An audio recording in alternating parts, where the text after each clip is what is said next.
السلام عليكم ورحمة الله وبركاته.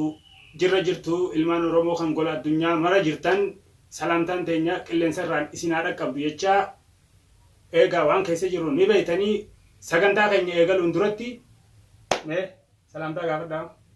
Assalamu alaikum warahmatullahi wabarakatuh. Jirtu hordoftoonni caalatu sagantaa teenya tan qabannee dhufne hanga xumuratti nu hordofaan isiniin jaa asumaanoo nutis qophii sagantaa teenyaa eegaluuf qophii jirra nu hordofaa. Assalamu alaikum warahmatullahi wabarakatuh.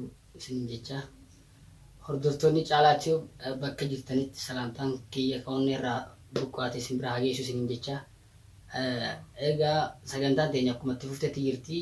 Hayyeegaa kaleessaa fi dheengadda waan irra geenye ni beeytanii akkuma beeytan sanitti kunoo badhaasaanis na bira jira, abdoonis ni jira.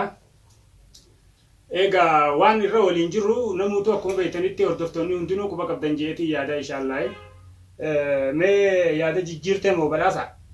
Namni kun uleedhaa fi waltumichaa fi wal azzabuudhaan namni furmaanni dhufu hin jiru. Anis gaa haqaan qabaa gam tokkotti inshaallah abba haqaa rabbumaatu beeka gaa'ii yoon ifiin gartee balleessees dhiifama gaafachaa deeggartoota kiyya.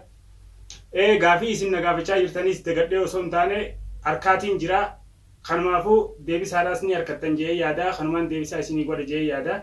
Mee yaada waan haala micoon sun keessa jirtuu fi ijoolleen tiyyasan keessa jirtu karaa isaan jiran odeeffannoo nuu kennuu ni dandeessa moo ammallee bakkuma dheengaddaa fi kalee fi dheengaddaa san jirtamoo maali gaa namni tokko waan jiraata qabu akkana walii taatan wal diddanis isintu beekaa jee namni gidduu ba'uunis numa jirti. Kanaafuu mee waan irra jirtu mee gaafii xiyyatan naa deebisi. An akka kiyyatti wanni nan ijoo dilas mara waan hin jirreef sittis gartee kijiba siif himuu fi gartee kijiba ajandaa si godhu osoo hin taane isin tuni yaa obboleettitiyya ammoo isii tana bakka san jirti ishee yookaan achi geessee yookaan firahiyyaa achi geessee jee kaniin an siif himu ni jira yoon siin jee sittin kijiba. Yookaan fuula kee dura taa'ee lakki amma waan biraa siif himee booda deebi'ee waan biraa siif himuuf osoo hin taane michoon tun garuu obboleettii teenya amala sii beena waa hunda isii waan beenuuf michoon tun nama mataafitti amaneedha fi nama fitti amantummaadhaan deemudha. Yoo wallaala ta'es akka wallaalaatiitti ifitti amanti malee namatti namantu. Saniifuu isin tuni eega gartee deemtee magaalaa deemtee gartee manaas kireeffattee waa hunda kanarraa ani waan hin gartee isii tana achi jirti siin jee gartee sitti jibuus takka illee hin jirtu. Maaliif dhugaas siif hima waan ta'eef waan feete gartee na shakkitee gartee yoo waan feete narra raawwattees gochan ta'an hundarra yoo raawwattees ani garuu immoo sitti hin kijibu. Yoommoo isin haala kanaan gartee hanqaalee kiyya gootee gartee na harkatti deebitee gartee na bira jirti ittiin beekee akkasittiin siif hima. Saniifuu ani isiirraa waa'ee isii akhbaara isiidha takka yaada isii kan hin siif himu takka waan hin jirreef ani yaani ammaaf quba qabutti akkasi. Tafuul duraa immoo tafuul duraa fuula dura qabdi sanittiin seennu ta'ammaatiif ammoo naaf isin eegaa addaan fagaanne bubbullee sababaa gartee isin haalli naan goone haalli takka naa godhaan jirtan waan nuun jettee nu qobatti aaruun gidduutti dhufee isinis deemtee hordoftoonni sirreessi dhaga'anitti waan ati jettus.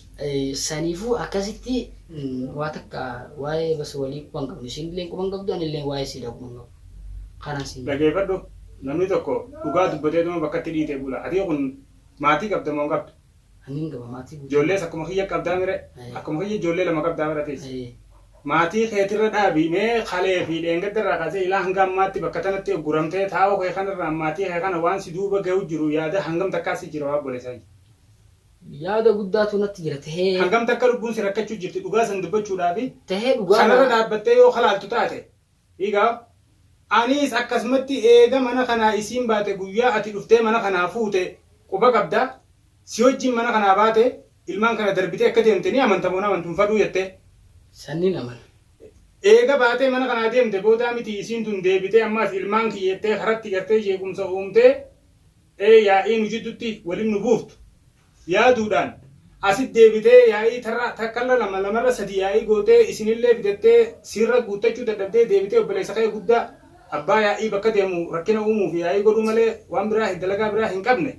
Egaa fiddee lammadan maasis yaa'ii guddoo keessa si buustee asitti dhiigni namaa bu'ee asitti lubbuun namaa bahuu geesse quba qabda ijoollee tana eessuma taataniif boroo eessuma isin hin jatti ijoolleen dura akkasuma akkasiin immoo ana akkanaan itti dhimmamu daran isin eessuma haadha harman qabne jettee Oromoon an sagaleen xiyyoon tina fannaafattee waan hin dubbadhuu fi kana waan akka dubbachuu dadhabeetiin jedhe kana ta'ee osoo jiruu osoo isin hin adoochin duuba ayyeega akkanaan itti rakkachaa jiru itti addawaa jiru kanatti inninis obboleessa kee guddaanis achiin dhaadachaa jira dhugaadha egaa ani amma isa san hin beeku eegana boodarraan dhufe malee namni gartee guyyaa naaf isiin wal dhabne isiin bilbilattee yaamte si kakabajaadhaan itti bilbilattee yaamte si intalti tun san dura osoo isin wal qunnamiin nagayaan jiraachuu jirra wal dhabnuus dhiigal kee cinaa tokko tufanii cinaa laqamsanii cinaa tokko tufanii jeniiti fixannee tuma mana keessa waliin bulu jirra eeguma isiniin gartee hariiroo uummattee isinirraa fuula harkattee intalti tun jeequmsaa fi yaa'ii tanaa fi waan kana hunda seente jechuudha akkasiin deebii yoggoo ati dhuftee fuutee deemteeni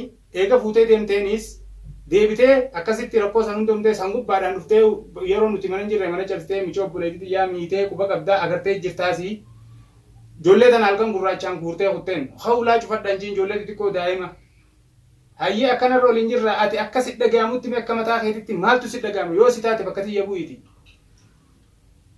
Obboleessa kiyya ana akka yaada kiyyaatitti yoo rakkoon akkasii kadhuftu taate gartee rakkoon akkasii yoo kadhuftu woo gartee rakkoon takka dhuftee addaan gartee mataa qabannees waan kana gartee atumaatu itti gaafatama jechuu osoo hin taane isiitu rakkoo akkamiitu isii tana si biraa fageessi jettee naas gaafachuunis dura ture.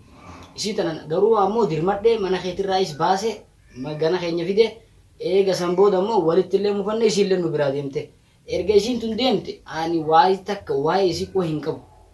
Kanarraan jalqabumarraa kaasee rakkoo jalqabaa saniiniin hanga ammatitti itti gaafatamu hin danda'a yoo fakkeenyaaf waggaa meeqa keessa isiin waa balleessite yookaan waggaa meeqa teessee yoo isiin waa balleessite makuma sanii ani itti gaafatamuun hin qaba wooma al dura isiin balleessite.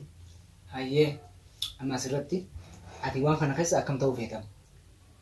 Waan kana keessa ani dhaga'ana akka amma si himutti waan amma si himaa jirutti waa'ee kanarraa takka isaan qubaa siin qabu.